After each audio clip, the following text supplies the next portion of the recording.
Assalamualaikum warahmatullahi wabarakatuh. Kami dari kelompok 5 akan mempresentasikan materi tentang teks artikel.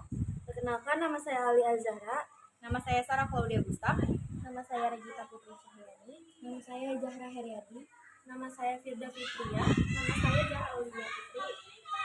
Baik, di sini saya akan menjelaskan tentang pengertian teks artikel.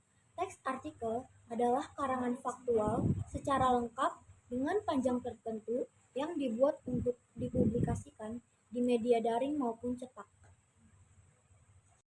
Baik, di sini saya akan menjelaskan struktur dari teks artikel. Struktur dari teks artikel itu ada 5. Yang pertama ada judul, pendahuluan atau pernyataan pendapat, argumentasi atau isi, pernyataan ulang atau penutup, dan yang terakhir ada sumber atau referensi. Judul. Judul adalah kalimat yang mewakilkan isi artikel. Semakin menarik judul, semakin tinggi peminat seseorang untuk membaca keseluruhan artikel. Yang kedua ada pendahuluan atau pernyataan pendapat. Sebelum masuk ke pembahasan, artikel diawali oleh fakta serta opini yang menjadi landasan mengapa artikel tersebut ditulis. Yang ketiga ada argumentasi atau isi. Bagian ini adalah pembahasan topik atau masalah yang ditulis secara informatif yang didukung oleh fakta-fakta maupun opini dari penulis. Yang keempat ada pernyataan ulang atau penutup. Bagian ini merupakan bagian struktur terakhir pada sebuah artikel. Bagian ini berfungsi sebagai kesimpulan dari topik yang dibahas. Di bagian ini, penulis juga mencantumkan saran pada pembaca. Selanjutnya ada sumber atau referensi, yaitu keterangan tertulis yang digunakan sebagai dasar informasi dalam artikel. Referensi dapat bersumber dari buku, majalah, atau situs web. Di sini saya akan menjelaskan ciri-ciri artikel. Yang pertama ringkas, padat, jelas, dan tuntas. Yang kedua isi dapat mengandung fakta atau opini, didasari teori dan data yang valid. Yang ketiga bersifat informatif dan faktual. Yang keempat bahasa baku dan kalimat yang lugas, denotatif, dan efektif. Yang kelima, metode penulisan artikel dibuat sistematis sehingga pembaca dapat mengerti isinya dengan mudah. Di sini saya akan menjelaskan kaidah kebahasaan dari teks artikel. Yang pertama menggunakan kata-kata denotatif, yakni kata-kata yang bermakna sebenarnya. Kata itu tidak bermakna hal lain ataupun dilebihkan maknanya seperti kata konotatif. Namun, sebagian artikel juga akan menggunakan kata konotatif untuk memperindah dan mempopulerkan tulisannya.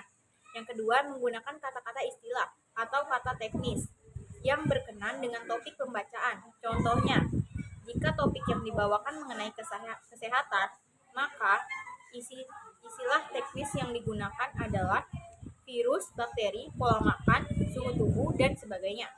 Yang ketiga, menggunakan konjungsi yang menunjukkan hubungan argumentasi atau kausalitas.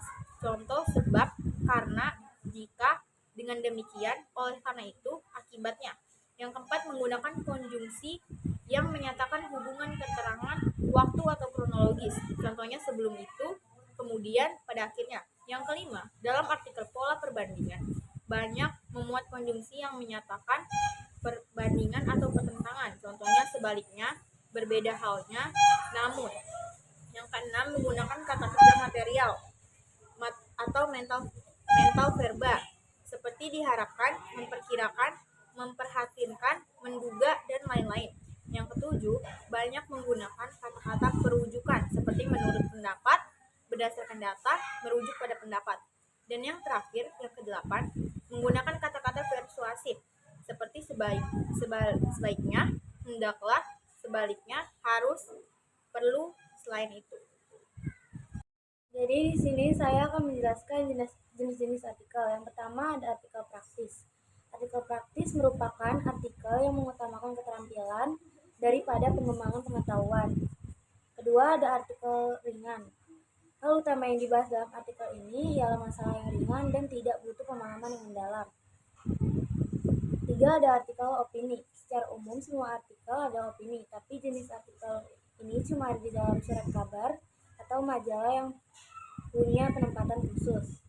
Nah, yang keempat ada Artikel analisis ahli. Jenis artikel ini bisa dikatakan bentuk artikel yang paling serius di antara artikel lain. Artikel analisis ahli berisi laporan sistematis mengenai hasil kajian atau penelitian, misalnya skripsi, tesis, disertasi, atau penelitian lainnya. Di sini saya akan menjelaskan tujuan penulisan artikel. Yang pertama untuk mempengaruhi, yang kedua mendidik, yang ketiga memberitahu, yang keempat meyakinkan atau menghibur pembacanya. Harapannya pembaca mendapatkan informasi baru yang berguna setelah selesai membaca sebuah artikel.